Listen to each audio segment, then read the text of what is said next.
Hey kids, it's a Resident Flyer here, hope you're well.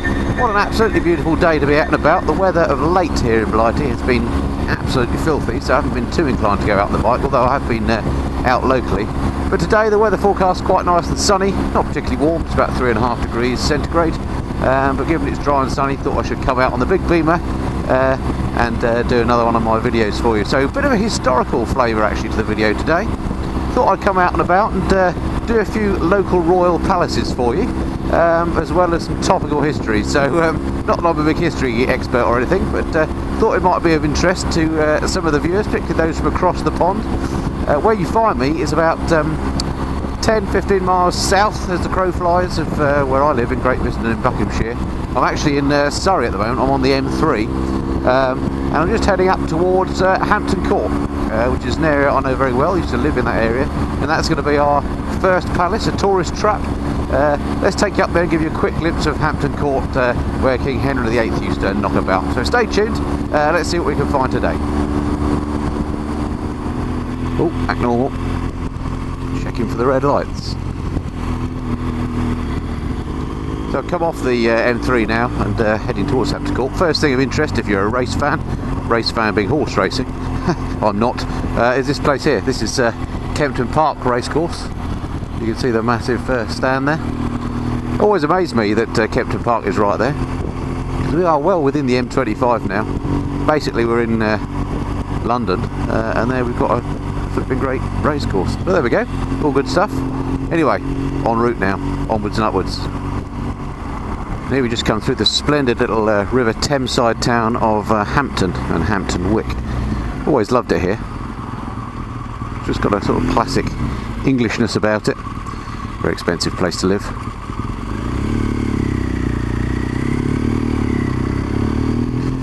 And also, of course, plagued by lots of traffic and lots of tourists. But there you go, that's what nice places have, I guess. And there we see the River Thames, a few people out doing a bit of rowing. Why not? So on my left here now, if you can see through the railings, there's some parkland. That's the first startings of Hampton Park, all part of the original Hampton Court Palace grounds. In fact, the park stretches some way, all the way to Kingston on Thames, which is probably, I don't know, 4 or 5 miles downriver from here. So a massive park that Henry VIII had to play with. It's always uber busy down here, so I don't know how much we'll actually see, but Hampton Court Palace itself is straight ahead now. I can see it, but with the old wide angle lens on the GoPro you may not be able to see it very well, but we'll sweep by at the front, see what we can see. I read somewhere some years back that Hampton Court Palace is actually something like Britain's 2nd or 3rd most visited tourist spot, which I find quite surprising, but there we go, it's always very busy here. Pay attention now. So yeah, Hampton Court's behind that wall ahead of me. I'm sure Henry VIII didn't have to deal with this sort of traffic then. Coming around, folks. Thank you. There we are. Hampton Court. Busy as ever. Right, I'll nip over the bridge, turn around, see if we can get another view.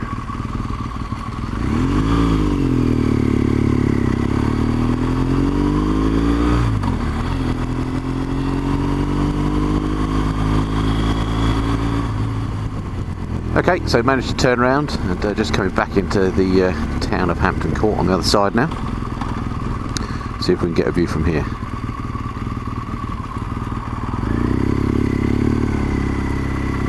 Sort of forgotten how brilliant the old BMW GS is. It's so comfortable, so nice with the heated grips. Fabulous bike for this sort of riding. It's a nice spot here, Hampton Court. If you've never been and you live in England, it's well worth visiting. Lots of little pubs and restaurants and some lovely walks along the side of the river. Hampton Court itself is well worth a visit. Free to get in last time I went, although it might have just been the grounds, I can't remember. It's a nice place to spend a summer's day. A little bit chilly for it today maybe. and always beautiful walking along the Thames. Okay, so that's Hampton Court. Whistle stop tour. If you ever come here, spend longer than the 1 minute I just did. The plan now is to head about 10 miles or so to the west and see what else we can find of historic and royal significance. There's plenty in this part of the world to see, so stay tuned and let's see where we turn up next. Okay, so I've ridden about 15-20 minutes west of Hampton Court now. Found myself here amongst these water meadows. Not any old water meadows, because this is what used to be called Runnymede, now part of Egham, but Runnymede is the area. And if that rings a bell to you at all, that's because Runnymede and this very spot is the site that 800 years ago this year the Magna Carta was sealed by King John.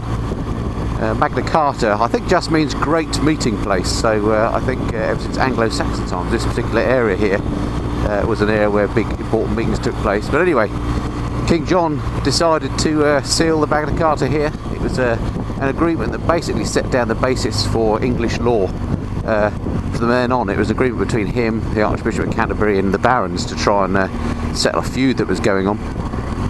Anyway, it's largely irrelevant today, although it still does get talked about quite a lot, because most of I think there are 10 key elements in it, most of which are no longer relevant because they were to do specifically with landowning and barons. But one thing that has endured, not only through UK law, but most democracies in the world, is the right for men to have liberty, freedom and a fair trial, a trial with his peers actually saying whether he's guilty or not. And so really Magna Carta is all about freedom, is my understanding at least, and that's what this particular area is very much famous for. There's all sorts of memorials and things up here, some of which we may see as we ride through. And of course Magna Carta as well was used very much by the founding fathers in the US as well, some 500 or 600 years later, when it became part, those basic tenets became part of the US Constitution. So although we don't have a written constitution here in the UK, do in the US, and its heart or its history was all set here in Runnymede. So, you know, doesn't look much, just a bit of the river and a few meadows, but a very important place as far as law and order and civilization is concerned, at least in the Western world. It's all very busy still around here traffic wise, but it's a lovely part of the world again, following the River Thames on to our next place of interest, which is Windsor. And I'm going to see if I can show you the castle at Windsor, which is obviously famous because the Queen lives there, or she lives there at weekends. It's supposed to be her favourite place for weekends, and again lots of history. So stay tuned, stick around, let's see if we can find Windsor Castle. We're just coming into Windsor now, and up on the hill there, I don't know if you can see to my right, is Windsor Castle. We're just about to cross what's called the Long Mile. There we are, Windsor Castle at the end there. And it's got a famous stretch of road. The Queen's often seen exercising her corgis down there. Another absolute tourist trap, of course, Windsor. The castle itself is all sorts of historical significance, but there's been a castle there for many hundreds of years. I think that particular one dates back to, I think, the 1400s. I read somewhere, I may be wrong. But it's particularly famous in Europe because it's the, as castles go, this one has had the longest continuous occupation by a royal. So there have been royals living here, I think, since, as I say, the 1400s, in an unbroken stretch. So that's a record in Europe. I don't know about the world, but certainly Europe. There's a great view of the side of Windsor Castle. And into Windsor Old Town itself, which again, lovely old town. There's lots of these places around here. It's a great place to live, actually, this area, if you can afford it, not cheap. Reminds me in an odd way of Edinburgh. I was recently up at Edinburgh in New Year, and it's got a similar sort of feel to it, actually. All the well, the tourists and the shops and cafes, restaurants, and then of course the castle. Similar kind of deal, but a bit warmer down here. I don't know what this fire engine is up to. Okay, so that's the splendid little town, or a glimpse of at least, of Windsor. Next up, I thought I'd take you to one of the other famous areas around here.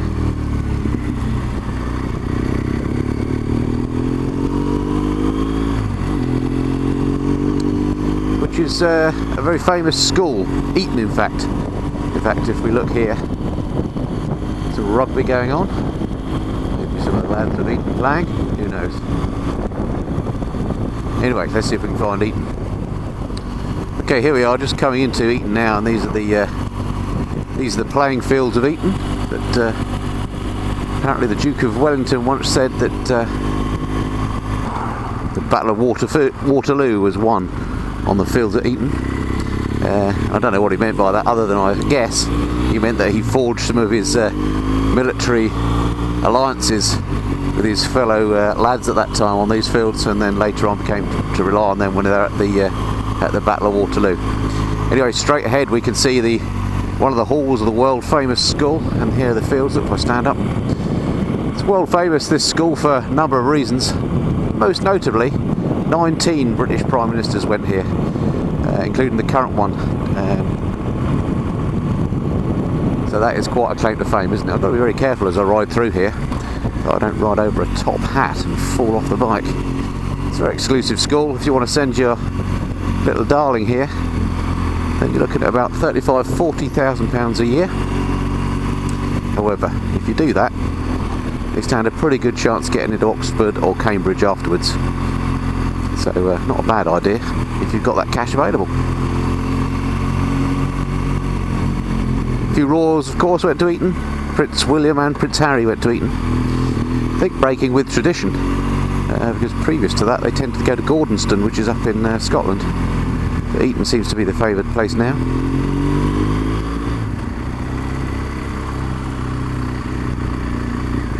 Quite impressive, has to be said. Hello lads, I say. Lucky chaps, they're set up for life.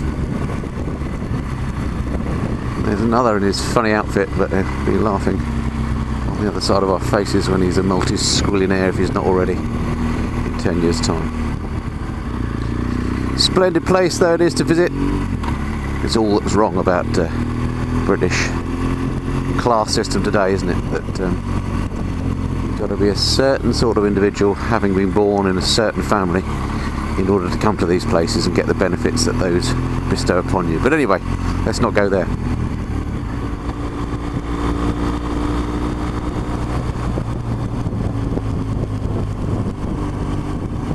Okay folks, nearly done then for this little video. Just one last thing I want to show you before I turn and head back home. It was down here. This is Dorney Lake. Again, it's actually part of Eton College. I'm not going to probably be able to go in there unless it says open to the public. Let's have a look. But the reason why it's of interest, okay, let's go down and see what happens. What's the worst that can happen? The reason why it's of interest is because in 2012 this is where all the rowing events took place. It's a massive stretch, a mile long stretch of lake, man-made I guess, just for rowing purposes. And normally Eton College use it, but during the 2012 Olympics in London, everybody got to use it. Don't know if I can actually show it to you or not, but let's see. Yeah, looks like we can. There we go. And that's it. It looked a bit different during the Olympics, but that's the purpose-built lake that was used. Purpose-built lake by way of purpose-built for the lads at Eton College. Just so happened it was handy for the rowing at the Olympics. Anyway, something a little bit different for you this time. Bit of a historical perspective on the area. Been out on the big beamer again, which I thoroughly enjoyed. It was super comfy. It's nice and warm with the heated grips. It's been really nice to be out on the bike again in nice weather. So hope you've enjoyed the video. Maybe even learnt a little something. And until next time, this has been the Missenden Flyer. Cheerio.